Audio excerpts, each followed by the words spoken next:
Steel plant ప్రైవేటీకరణ వ్యతిరేకంగా ఈ రోజు మీ నియోజకవర్గంలో జరిగింది. నియోజకవర్గం అంటే మీరు ఉండే నియోజకవర్గం గాజువాక. విశాఖపట్నం స్టీల్ ప్లాంట్ ప్రైవేటీకరణ అనేటువంటి అంశం ఈ రోజు కాదు, దాదాపు కొన్ని సంవత్సరాలుగా ప్రైవేటీకరణకు వ్యతిరేకంగా జరుగుతున్నటువంటి పోరాటాలు కానీ లేదా ప్రైవేటీకరణ అనేటువంటి అంశం మీద ఉమ్మడి తెలుగు రాష్ట్రాలకు సంబంధించినటువంటి ప్రజలు ఏ రకంగా ఒక సెంటిమెంట్గా తీసుకున్నారు అనేటువంటిది మనందరం చూసాం. ఇదేదో ఒక నియోజకవర్గానికో ఒక ప్రాంతానికో ఒక జిల్లాకో సంబంధించినటువంటి సమస్య కాదు. ఇప్పుడే పెద్దలు బొత్స సత్యనారాయణ గారు కూడా మాట్లాడడం జరిగింది. విశాఖపట్నం స్టీల్ ప్లాంట్ ఏ పునాదుల మీద వచ్చిందో, ఏ పునాదుల మీద ఈ ప్రాంతానికి ఈరోజు విశాఖపట్నం అంటే ఉక్కు నగరంగా పేరుగాంచిందో మనందరం కూడా చూసాం. దానికి ఎంతమంది బలిదానం జరిగిందో, ఎన్ని పోరాటాలు జరిగినాయో, ఎన్ని సంవత్సరాలు దశాబ్దం పాటు ఏ రకంగా పోరాటం జరిగిందో, అప్పుడు ఉన్నటువంటి కేంద్ర ప్రభుత్వాన్ని ఏ రకంగా మెడలు వంచి అప్పటికే ప్రపంచంలోనే అత్యంత శక్తివంతమైనటువంటి నాయకురాలుగా ఉన్నటువంటి ఇందిరాగాంధీ మెడలు వంచి సాధించుకున్నటువంటి స్టీల్ ప్లాంట్ ఈరోజు ఈ కష్టాల్లో ఉంది అనేటువంటి పరిస్థితుల దగ్గర నుంచి ఈరోజు ఒక గొప్ప అవకాశం.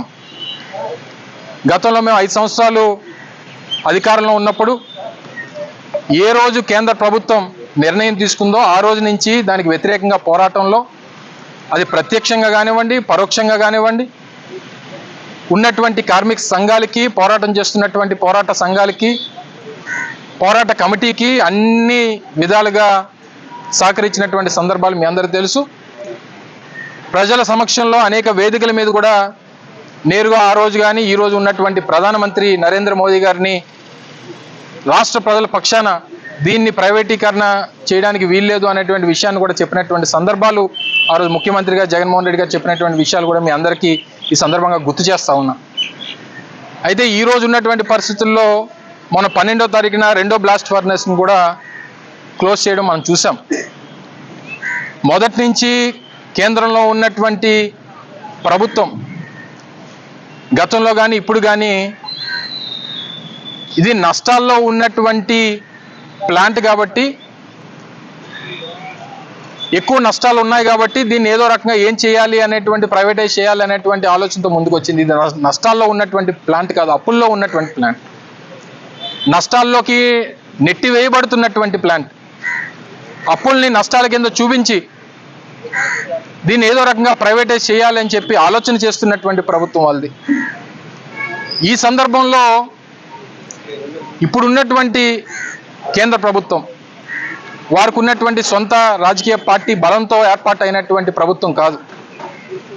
అనేక వారి మిత్రపక్షాలు, ఈరోజు ఉన్నటువంటి తెలుగుదేశం పార్టీ ఒక 16 మంది పార్లమెంట్ సభ్యులు,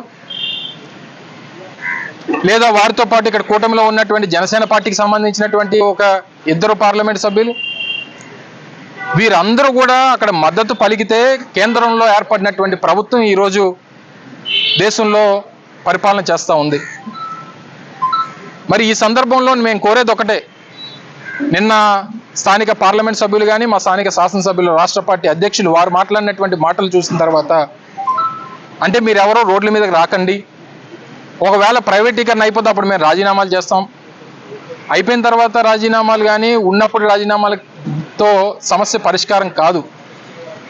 మీరు కానీ మీ పార్టీ అధ్యక్షులు వారు లేదా మీ పార్టీ రాష్ట్ర ముఖ్యమంత్రిగా ఉన్నటువంటి చంద్రబాబు నాయుడు గారు చెప్పాల్సింది ఏంటంటే, మేము ప్రజల తరపున, కార్మికుల తరపున, రాష్ట్ర ప్రజల తరపున వైఎస్ఆర్ కాంగ్రెస్ పార్టీ కోరేది ఒకటే, ఈ ప్లాంట్ ప్రైవేటీకరణ ఆగాలి అంటే చంద్రబాబు నాయుడు గారు కేంద్ర ప్రభుత్వానికి ఒకే ఒక మాట చెప్తే ఇది అవుతుంది.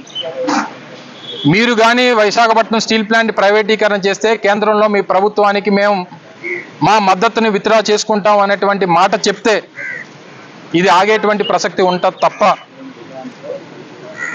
అంత అయిపోయిన తర్వాత మేము రాజీనామాలు చేస్తాం, మేము రోడ్ల మీద కూర్చుంటాం, మేము పోరాటాలు చేస్తామంటే ఇది ఆగేది కాదు, జరగబోదు అనేటువంటి విషయాన్ని కూడా ఈ సందర్భంగా మీ ద్వారా తెలియజేస్తూ, వైఎస్ఆర్ కాంగ్రెస్ పార్టీ స్టాండ్ నిన్న కానీ ఈ రోజు కానీ రేపు కానీ ఎప్పుడన్నా ఒకటే, ప్రైవేటీకరణకి వైఎస్ఆర్ కాంగ్రెస్ పార్టీ వ్యతిరేకం వ్యతిరేకం వ్యతిరేకం అనేటువంటి విషయాన్ని మొదటి నుంచి చెప్తూ వచ్చాం, దానికి కట్టుబడి ఉన్నాం. దానికి ప్రజల పక్షాన, కార్మికుల పక్షాన, ప్లాంట్ పక్షాన ఏ రోజు ఎక్కడికన్నా ఏ పోరాటానికన్నా వైఎస్ఆర్ కాంగ్రెస్ పార్టీ ఎప్పుడు కూడా సిద్ధంగానే ఉంటుంది అనేటువంటి విషయాన్ని కూడా ఈ సందర్భంగా తెలియజేస్తా ఉన్నాను. నేనేం వాళ్ళు రాజీనామా చేయమని అడగట్లేదే. వాళ్ళే చేస్తారు. వాళ్ళు చేస్తాం, వాళ్ళు ఏ రకంగా చేస్తారో మాకు తెలుసులే. కానీ వాళ్ళు చేసినటువంటిది లెటర్లు, ఇచ్చినటువంటి లెటర్లు మళ్ళీ కోర్టులకు వెళ్ళి నా ఎమ్మెల్యే సభ్యత్వాన్ని కాపాడండి, లేదా నా పార్లమెంట్ సభ్యత్వాన్ని కాపాడండి, ఈ రకమైనటువంటి చీప్ ట్రిక్స్ అనేటువంటివి కరెక్ట్ కాదు. ఫస్ట్ ఆఫ్ ఆల్ నేను క్లియర్ చెప్తున్నాను. నేను చెప్పిన దాంట్లో కానీ మా పార్టీ స్టాండ్లో కానీ ఏదైనా తప్పు ఉంటే మీరు ఇప్పుడే అడగండి, చెప్పండి. ఈరోజు కేంద్ర ప్రభుత్వం, మోడీ గారి ప్రభుత్వం కేంద్రంలో ఒక పక్క తెలుగుదేశం పార్టీ, ఒక పక్క జనతాదళ్ నితీష్ కుమార్ గారి రెండు చేతి కర్రల మీద ఈరోజు కేంద్రంలో ప్రభుత్వం నడుస్తూ ఉంది. ఏ కర్ర పోయినా ప్రభుత్వం కూలిపోయేటువంటి పరిస్థితి ఉంది.